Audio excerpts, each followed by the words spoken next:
So there's a new strategy to actually scale e-com brands. And if you don't already know who I am Keeler. I run a agency that scales e-com brands using Facebook ads. In today's video, we're gonna be going over what is this strategy, how to set it up, how to manage it, and also how to scale it. So why am I credible? These are some of the results I've gotten in the last 30 days with some of the brands that I've worked with. Obviously not anything super crazy as I'm still pretty early on in my journey, but we're getting very close to hitting $100,000 a month for some of our accounts. So what is this strategy? This strategy is basically letting Facebook's AI algorithm target all the people for us. Now, a lot of people still do manual targeting when it comes to advertising on Facebook, and it's kind of not the best strategy anymore because Facebook's AI algorithm knows you the best. Just like if I'm on TikTok and I'm scrolling on TikTok and I like some gym content and I see people working out in the gym and I watch the entire video, I'm getting targeted with more people working out in the gym. So Facebook's AI basically knows the consumer the best. So we're going to let them do all the targeting for us, allowing us to focus more on the creative side when it comes to ad creatives and also scaling the account. When it comes to actually structuring the ad account, we'll create a brand new campaign. And this campaign will now be labeled as the CBO. This stands for Campaign Broad Objective. And we're only going to turn on Advantage Campaign Budget inside this new campaign, which is going to allow Facebook to divvy up all the money to different ads inside our campaign. And we will also test all the new ads inside a DCT. If you don't know what a DCT is, it just stands for Dynamic Creative Test, and you could turn this on inside the ad set level of your campaign. And once again, we will let Facebook do all the targeting for us. So when it comes to the ad account structure, as you can see right here, we have our audience controls set as default and Advantage Plus audience turned on. Now you can go back to the original audience and you set it up to exclude purchasers after 30 days. That's just because we don't want new people that just purchased to be targeted in our ad campaign, but we do want people that purchase after 30 days to come back to the website and leave a review on our products. So kind of back into how Facebook's AI algorithm works. It basically takes the advertiser bid, which is how much you're paying for your ad to be put in front of someone, times the action rate percentage, which is how likely they are to take an action on your ad, plus the ad quality. And then Facebook gives it a ranking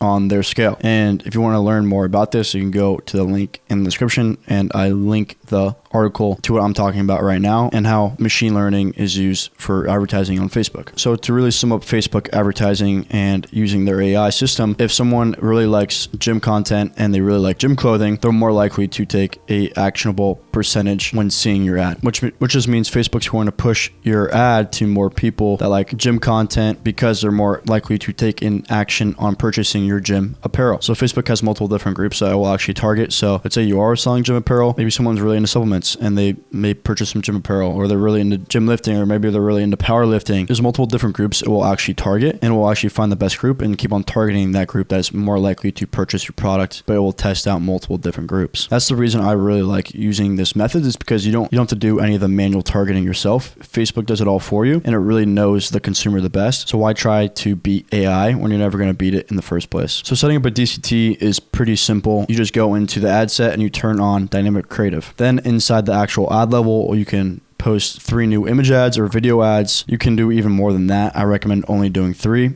And then what I usually do is I do my winning primary text and my winning headline, and then I do a new primary text and a new headline. I like doing the winning primary text and the winning headline inside all of my new DCTs just because I already know that primary text and headline works. So I'm giving the ads a good chance to actually perform well. So how do I actually manage the ad account? So as you can see right here, I have multiple DCTs inside this ad account, and I actually have one main ad set as well. So inside this main ad set, I mainly have videos that have performed well, and I moved them from a DCT into the main ad set. But now I usually just leave all the ads inside the DCT, and I leave the DCT on if it's performing really good. The old method used to be that we move ads from the DCT into the main ad set, but now I just find that leaving them in the DCT actually performs a little bit better than moving them to the main ad set. But it's pretty easy to manage inside the ad account just because Facebook's dividing up all the money in Advantage Campaign Budget that we turned on inside the campaign settings. And Facebook's going to push the most amount of money to the ads that are performing the best and also converting the best as well. So when it comes to actually launching new ads, I usually only do 2 to 4 new DCTs a week. And I usually only do them on Monday just because when it comes to the weekend, the results are always varied and it's very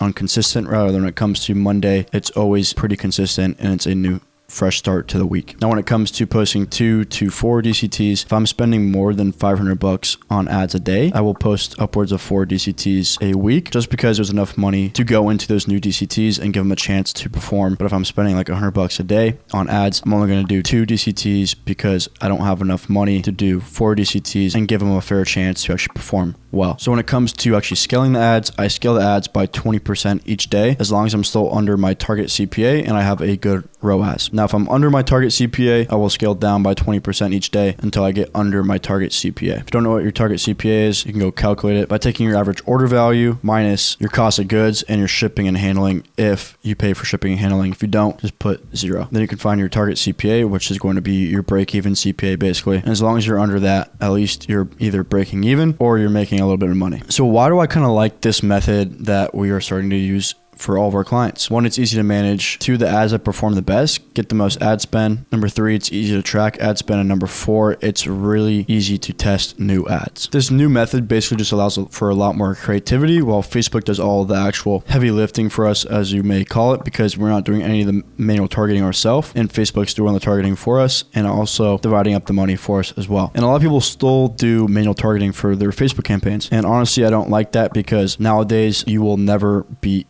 AI, because AI is so big now, it knows exactly what you like, when you like it, and what time you're always on your phone. So from now on, we will always let Facebook do all the targeting for us, and so far it has produced amazing results. So if you guys like this video, I'm dropping more content like this all the time. Like and subscribe, and if you want to work with my agency and grow your business, go to the link in the description and fill out the form below. But for now, thank you guys for watching. I'll see you guys next time.